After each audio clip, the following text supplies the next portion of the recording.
আপনজন, তোরই আপনজন। পড়বে আমার কথা মনে বারে বারে, কাউকে কাঁদিয়ে কেউ সুখী হয় না রে।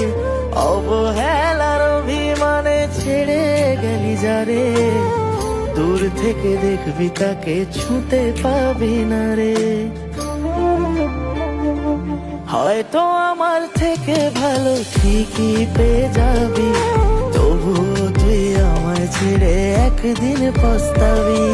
হয়তো আমার থেকে ভালো ঠিকই পেয়ে যাবি, তবুও তুই আমায় ছেড়ে একদিন পস্তাবি।